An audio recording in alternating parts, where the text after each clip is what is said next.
जोगिंदर है, ये अंबाला से हैं। ये बता रहे हैं कि बुधवार को ये अपने घर जा रहे थे अपनी वाइफ के साथ बाइक पर, और ये बता रहे कि रास्ते में बहुत खड्डे थे, इन्हें खड्डा नजर नहीं आया और बाइक एक खड्डे में जाकर बजी। बता रहे कि बाइक वहीं गिर गई और ये दोनों सड़क के दूसरी तरफ जाकर गिर गए। और इनकी पत्नी इनके जो साथ है बता रहे हैं कि भाई को उसी समय ये बेहोश हो गए और दोनों को बहुत ज़्यादा चोटें आई, उसी समय बेहोश हो गए और वहाँ पर लोग इकट्ठा हो गए और प्रभु ने अद्भुत रीति से डिवाइन हेल्पर्स भेजे।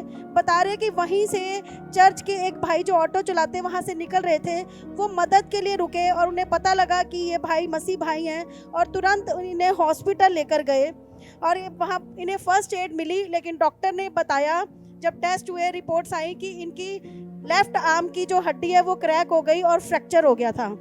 और बता रहे हैं कि वहाँ पर डॉक्टर्स ने क्या कहा था? डॉक्टर ने कहा था फ्रैक्चर है इनकी। कहाँ पे फ्रैक्चर है? ये शोल्डर पे फ्रैक्चर है। शोल्डर पे, हाँ जी।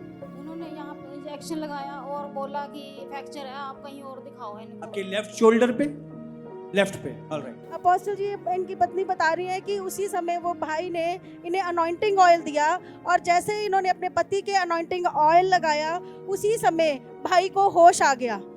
और उसी समय आपने बेहोश थे, आपने अनॉइंटिंग ऑयल लगाया। हाँ जी, हाँ जी। और उसी समय आप बता रहे हो उन्हें होश आ हाँ गया। जी, इनको बिल्कुल होश नहीं था। जैसे ये गिरे थे ना और मैं एकदम डर गई, तो वहाँ पर लोग इकट्ठा हो गए काफ़ी, तो मतलब मैं घबरा गई इतनी, कुछ कर नहीं पा रही, मैं तो उठा भी नहीं पा रही थी इनको, ये हिल ही नहीं रहे थे, मैं उठा रही थी बार बार इनको। तो सारे इकट्ठे हुए ना, तो उन्होंने क्या किया कि इनको ना साइड में उठाया और बिठाया, इनको हेलमेट निकाला इनका, तो ये कुछ नहीं बोल रहे थे। और उन्होंने जैसे एक भाई आया, उन्होंने ऑटो रोका, हॉस्पिटल लेकर गए, हमें बताया कि इनका फ्रैक्चर हो गया। ये हिल नहीं रहे थे बिल्कुल भी। और जैसे मैंने प्रेयर टावर में फ़ोन किया तो वहाँ से मतलब प्रेयर की तो थोड़ा सा इनको होश आया वहाँ।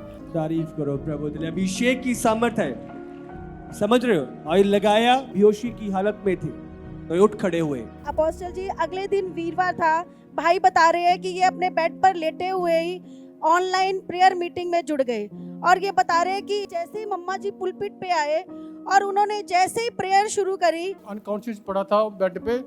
तो वीरवार को जैसे मीटिंग अटेंड कर रहे थे घर वाले सारे, और मैं अनकॉन्शियस था। जैसे मम्मा की आवाज़ मेरे कानों में पड़ी कि अब ये अभिषेक आपके बंधन तोड़ने जा रहा है, इस अभिषेक के द्वारा मेरे बंधन टूट जाएंगे। तो मेरा एकदम से पता, मेरा शरीर एकदम से उठ गया पिता। और मैं पहले हिल नहीं पा रहा था पिताजी, बिल्कुल ऐसे भी कर्त नहीं खा रहा था, ऐसे नहीं कर्त पा रहा। और जैसे मम्मा की आवाज़ सुने ही थी पिता, तो मैं एकदम से उठ गया। कोई मेरा दर्द नहीं, कोई कुछ नहीं। मेरे हाथ ये पहले वो लगा हुआ था दूसरा पट्टा जी, और उसमें मेरा बाजू नहीं उठ रहा था। और जैसे ही सामर्थ्य मिली तो मैंने आहिस्ता आहिस्ता करके मैंने अपना हाथ उठाया और पिता की धन्यवाद। और ये हाथ आपका पहले उठ नहीं रहा था। मेरा हाथ उठ रहा है, मेरे को एकदम गर्माहट हुई जी, मैं एकदम से उठा और सामर्थ्य से भर गया और वो पटा उतरा, आपका हाथ उठा और प्रभु ने एक नई बल और सामर्थ्य से आपको भर दिया। और तुरंत ये अपने आप ही उठ गए, हमने ये नहीं अपने आप उठाया, उठ गए। हमने नहीं उठाया इनको, ये खुद ही उठ के बैठ गए। मैं कहा ये कैसे हो गया? तारीफ करो। अद्भुत है। अब समझ रहे हो मुर्दा हालात में, पर जैसी वो शब्द पड़े, समझ रहे हो प्रभु के जन जब बोलते हैं शब्दों में सामर्थ छुपी है। वो घर में थे पर जैसी वर्ड्स को सुना, अभिषेक की सामर्थ ने छुआ, गर्माहट सी आई, वो आग उतरी। और वैसे ही आप बता रहे हो आपके दोनों हाथ ऊपर उठे और आप ये अपने आप खड़े हो गए। मेरा हाथ बिल्कुल नहीं उठ रहा था। मैंने कहा पिता मैं सामर्थ्य से उठाऊंगा, हाथ उठाऊंगा। जैसे मैंने उसको हाथ उठाना शुरू किया, दोनों हाथ मेरे एकदम से पूरे उठ गए। हमने प्रभु का धन्यवाद किया। मैं प्रभु की दासी का धन्यवाद करता हूँ कि उनकी प्रार्थनाओं की वजह से हम सब बचे हुए हैं पिता। तारीफ करो। और प्रभु की सामर्थ के द्वारा प्रभु ने इनको आजाद किया।